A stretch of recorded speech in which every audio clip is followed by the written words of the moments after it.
Sobrang bigat ng ulo ko ngayon mga kasinag. Sobrang mura na ngayon mga kasinag ng baboy. Kiroy. Kasi tingnan nyo yung ano niya. Parang may kilay. Ito po sila mga kasinag. Oh, halap. Hello.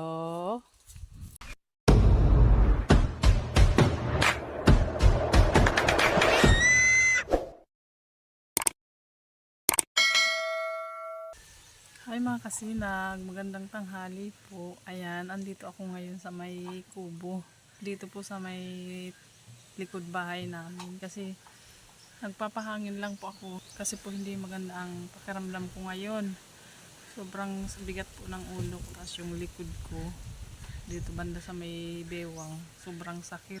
Kahapon, nagpatubo po pala ako mga kasinag ng mga pananim ko, pechay at saka talong. Ito po sila mga kasinag. Ayan. Petsa yan at saka talong. Kasi magtatanim ako ng gulay. May mga tinanim na din ako kahapon. Pero dinirekta ko na. Hindi ko na sila pinatubo sa ganito.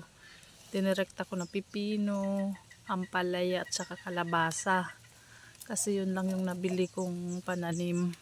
Kahapon pa po masama ang pakiramdam ko mga kasinag. Pero bumangon pa rin ako kahapon, naglinis ako nung pinagtamnan ko ng kalabasa at saka pipino, saka ampalaya. Kaso lang, kagabi, nilagnat na ako. Pero po ngayon, medyo okay naman. Lumabas lang ako ng bahay kasi gusto kong mahanginan para po gumaan-gaan yung pakiramdam ko. Nag-uumpisa na naman mga kasi nagmamunga ang langka. Marami sana yan mga kasi dito, kaso lang, kinain ng kambing. Dito yung nilinisan ko mga kasi nagkahapon. Ayan, yan. Kung nakikita nyo po yung may mga bakod na maliliit. Yan yung mga tinanim ko. May pipino po dyan, ampalaya at saka kalabasa. Tapos meron pa po doon. Ayan, may sitaw na kami. Kaso dalawang puno lang po ito. Nakadalawang harvest na ako dito mga kasinag. Kaso may naiwan pala akong isa. Ayan. Ginulay ko nung isang araw. Kasya naman sa amin kasi nga 3 lang kami dito. Marami sana yan mga kasinag, kaso lang nung tag-ulan namatay yung iba. Kaya 2 puno lang yung natira. Kaya naisipang kong tamnan ng ibang gulay yung nabakante. Sobrang bigat ng ulo ko ngayon mga kasinag. Sa totoo lang po mga kasinag, bihirang-bihira lang po talaga akong magkasakit. Pero kapag nagkasakit naman talaga ako, linggo bago ako gumagaling. Siguro dala na din dito mga kasinag ng stress, tapos pagod pa, kaya siguro ganito. Buti na lang mga kasinag ang mga anak ko kahit medyo maliliit pa. Kapag may sakit ako, maalaga sila. Lalo na yung bunsong anak ko. Siya yung nag-alaga sa akin kasi kagabi hinilot niya din ako. Sila na din mga kasinag ang nag-asikaso ng pagkain namin kagabi kasi nga hindi ko talaga kaya. Maingay ang alaga ko mga kasinag. Humihingi naman yata ng pagkain pero pinakain ko na yun kanina. Napaka-presko mga kasinag sa mata. Parang nakakagaan ng pakiramdam kahit hindi sa atin yan. Tingnan ko po muna mga kasinag yung kambing. Kasi mainit na. Baka nabuhol-buhol na naman yung tali. Kasi si Janjan, nagsasaing siya ngayon. Ayun yung mag-ina. Oh. Inabot na ng init.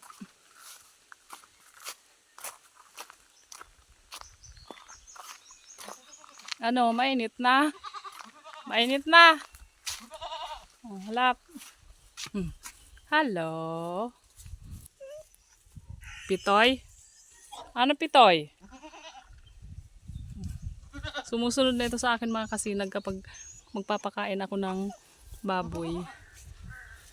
Ano, mainit na? Balad na si mama mo? Ano, mabait yan oh.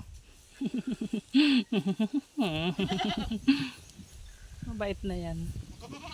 Kapag magpapakain ako mga kasinag ng baboy, sumusunod ito.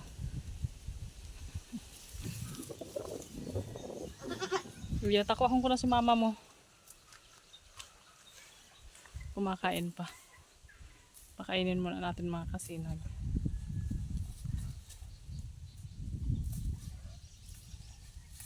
May natira pala sa aking dalawang baboy mga kasinag. Ito, walang bumili na. Kasi itong isa anak ito ni Opay. Pilay yan kaya walang bumili. Tapos yan anak naman ni Star. Kasi di ba 7 po yung anak ni Star na nabuhay. Pang 7 po yan. Wala nang bumili. Kasi nga sobrang mura na ngayon mga kasinag ng baboy. Buti nga nahabol ko pa yung 4,000 at 3,500. Sa anak ni Star may nabintang dalawang 4,000 at yung 4, 3,500 na lang yung nabintahan. Ito walang bumili na. Kaya inalagaan ko na lang pati ito si Pilay. Ang pangalan daw nito mga kasi nagsabi ni Janjan, Kiroy, kasi tingnan nyo yung ano niya, parang may kilay. Kaya Kiroy daw ang pangalan niyan. Tapos itong isa si Kiray. Ayan. Busog pa naman. Medyo tanghali ko na silang napakain mga kasinag. Kasi hinintay ko munang mawala yung hilo ko bago ako bumangon. Ano? Dahil ko papigo ko si mama mo. Nagkakan pa si mama mo.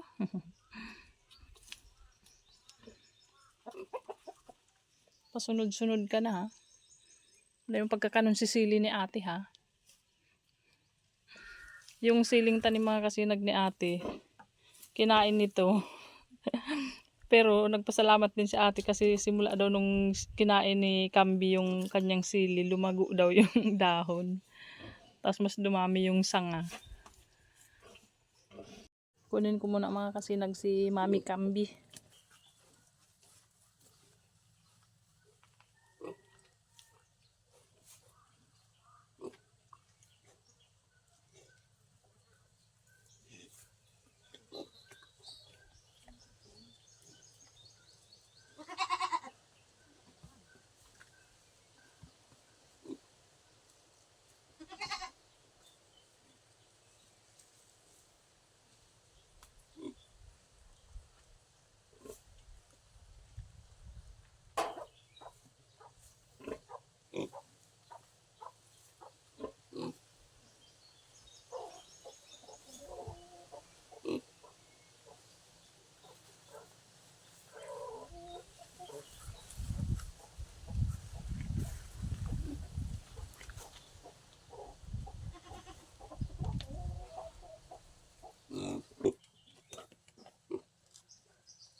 Dito ko na lang mga kasi nagtinali yung kambing para kapag nainitan na po sila, pwede na silang sumilong dito sa may kulungan ng baboy.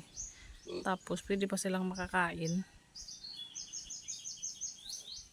Mga kasinag, dumating na po si Bunso. Half day lang sila kasi may meeting mamaya. Pero hindi ako makakapunta kasi nga masakit yung ulo ko. Tapos maglalakad pa kami. Medyo malayo yun.